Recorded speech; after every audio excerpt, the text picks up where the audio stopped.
Entrevista agora para falar de jogos eletrônicos. Você gosta aí de jogar videogame? Um estudo da Universidade de São Paulo mostra que 85% dos adolescentes entre 12 e 14 anos jogam videogame todos os dias. Quando se trata de tempo de uso, o Brasil está no topo do ranking mundial. Mas esse consumo excessivo aí pode afetar a saúde. Nós vamos conversar sobre essa questão agora com o médico Ricardo Eide. Bom dia, doutor Ricardo, seja bem-vindo. Bom dia, Cláudia. Bom dia, Cristiano. Bom dia a todos. É um prazer estar aqui com vocês. Doutor, o que gera esse vício em jogos eletrônicos e o que esse vício pode causar no dependente, se é que a gente pode chamar assim? Bom, hoje em dia a gente fala muito de jogos eletrônicos, tanto pensando em esportes eletrônicos e esportes e até o jogo propriamente dito, né? Como jogo, obviamente, tem questões de jogos de azar, né? Existem várias modalidades, vários tipos diferentes de jogos que a pessoa pode jogar em casa, que às vezes estimulam, e elas são feitas para estimular continuar jogando, né? Mas também tem benefícios, né? Você também trabalha questões de memória, você trabalha questões de atenção, questões de reflexo, até mesmo trabalho em equipe, né?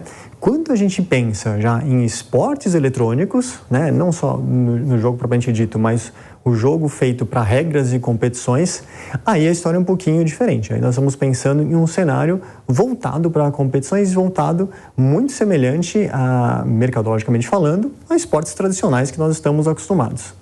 Pergunta do Cristiano Vilela. Doutor, muito bom dia.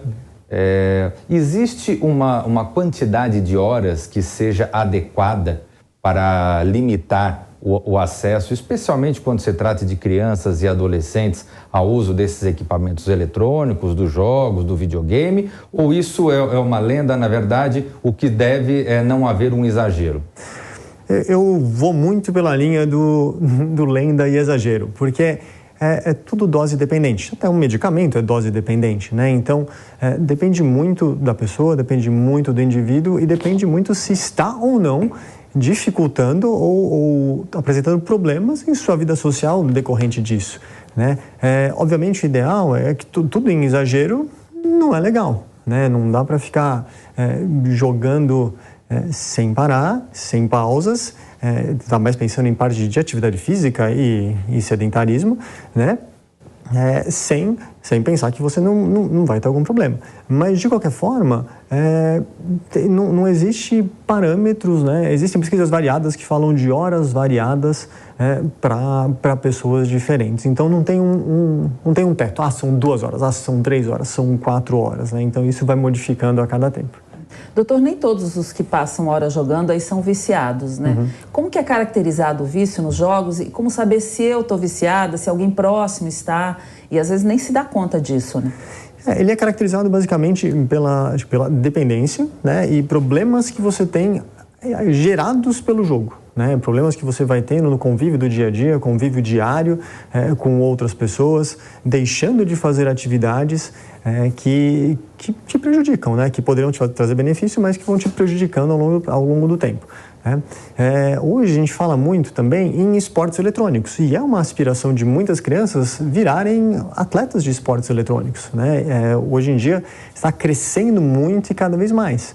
Quando a gente fala de esportes eletrônicos, aí a gente pode até deixar de falar um pouco de vício e a gente está falando de uma estrutura complexa de treinamento, que até envolve equipes, como eu faço parte de uma, pensando em temos médicos, temos fisioterapeutas, psicólogos, nutricionistas, educadores físicos e toda uma estrutura voltada para uma performance esportiva. Cristiano? Doutor, falando sobre os esportes eletrônicos, nós tivemos agora, há poucos dias, uma fala polêmica da ministra do Esporte, onde teria descaracterizado, na fala da ministra, os esportes eletrônicos como atividade esportiva a ser objeto de atuação do Ministério do Esporte. Como o senhor vê essa questão? Eu vejo de diversos ângulos, Cristiano. Acho que quando a gente fala de esportes eletrônicos, minha formação é de medicina esportiva, eu sou médico do esporte, estou acostumado com modalidades tradicionais e trabalho com isso também, né? Mas do ponto de vista de mercado, do ponto de vista de administração desses times, é exatamente o mesmo, até os contratos que regem de esportes tradicionais. Quando a gente fala em competitividade, também, você tem modelos de competições gerados por empresas, gerados por entidades esportivas, e que obedecem regras específicas e até algumas competições com antidoping, por exemplo. Tem uma particularidade específica que, enquanto nas outras modalidades nós temos confederações, federações que falam e regem as regras dessa modalidade, nos esportes eletrônicos existem donas do jogo, né? Então, é uma empresa que é dona daquele jogo específico e ela promove campeonatos, ou a sociedade promove campeonatos. E são modalidades que exigem, que não é sorte, né? Exigem precisão, exigem treinamento, exigem um entendimento do contexto de jogo, estratégias, tanto que as equipes têm técnicos, auxiliares técnicos, analistas de desempenho, e isso ao redor do mundo inteiro já está ficando cada vez mais consolidado. Então, existe toda uma preocupação dessa, assim como na saúde, né? A gente se preocupa muito, mas vai ficar jogando o dia inteiro, vai ficar sentado o dia inteiro, esses jogadores, esses profissionais ficam sentados o dia inteiro. E a gente começa a pensar, tá bom, e o que a gente faz no nosso dia a dia de trabalho, né? O que um advogado faz, o que um médico faz? A gente fica sentado praticamente o dia inteiro. Agora, quando a gente fala em contexto de treinamento e coloca metas, objetivos e atividade física para melhorar o resultado de jogo, para melhorar a saúde, aí começa a mudar um pouquinho. Mas ele se assemelha muito mais a esportes de precisão, né, do que a esportes que demanda física intensa, como a gente está acostumado a ver muitas vezes na televisão. Doutor, uma pessoa pode ter tendência a ficar viciada em jogo mais que outras, alguma característica específica que leve a isso? E se for caracterizado um vício, é uma doença, né? Como tratar esse vício? Bom, Cláudia, se for caracterizado como vício mesmo, ele deve ser tratado e considerado como todos os vícios, né? Você precisa muitas vezes entrar com medidas medicamentosas, você precisa entrar com tratamento psicológico, psiquiátrico, médico em si, a fim de diminuir esse vício, né? Assim como outras, não é uma dependência química propriamente dita, do ponto de vista de dependo dessa substância química específica para me sentir bem, mas você tem, com os jogos e alegrias, você tem liberações de substâncias que você gosta de se sentindo bem naquele contexto. Então, uma vez que você identifica vício, ele deve ser considerado como tal e tratado, como já é bem estabelecido em diversas áreas, na medicina, psicologia e etc., o tratamento adequado, né? Cristiano? Doutor, existe alguma idade recomendada para início dessa prática esportiva dos jogos eletrônicos? Ou uma criança a partir de qualquer idade, a partir do momento que já tem acesso ali a um tablet ou a um videogame, já tem condição de eventualmente praticar esse tipo de esporte? Os jogos, pensando em como esporte mesmo, né, competitivamente falando, tem regras e tem a partir de determinadas idades, né? Mas em termos de lazer, aí as regras variam bastante, mesmo porque os jogos, eles têm classificações etárias, né? E muitos deles até são educativos, né? Para aprender outras línguas, para você ter contato com outras pessoas, para você aprender cores. Então, você tem uma evolução também gradual de conhecimento.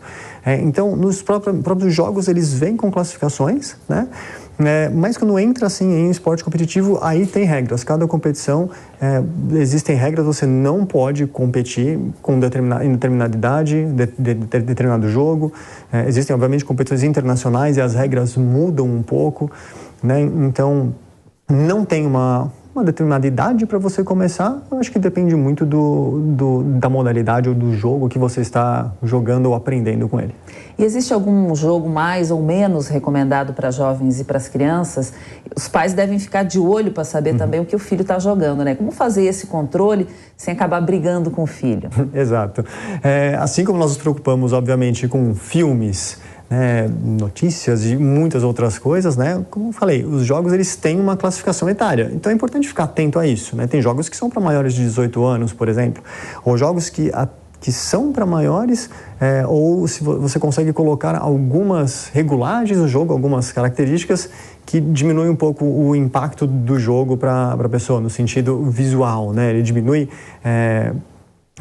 violência ou outras coisas, né? Então, a preocupação basicamente é olhar um pouco para essa faixa etária, para as indicações, e entender com quem que ela está jogando, obviamente, né? Isso é um mundo, né? E muitas vezes, diferente de quando eu era pequeno, ou de anos atrás, pessoas hoje jogam com outras pessoas. Em muitos jogos você precisa das outras pessoas para você conseguir executar adequadamente. São trabalhos em equipe, trabalhos em time. Então, isso são pessoas do mundo inteiro. Você conversa com pessoas do Brasil e de fora do Brasil, melhorando até línguas, né? Mas você precisa saber com quem essa pessoa está jogando. Uma coisa é seu filho brincando com os amigos dele de escola, com outras crianças da mesma idade. Outras coisas é brincando e jogando com outras pessoas que você muitas vezes não faz ideia quem seja. Então, acho que é importante esses cuidados, que eu acho que no final das contas valem muito para as mídias sociais que hoje tomaram conta de tudo nesse ambiente, né? Tudo tem um lado bom ou ruim, Exato. né? Você tem que saber dosar. Bom, a gente conversou sobre vícios em jogos eletrônicos com o médico Ricardo Eide. Muito obrigada pela sua entrevista, muito bem-vindo. Um bom dia, uma ótima quinta-feira. Eu que agradeço e bom dia a todos.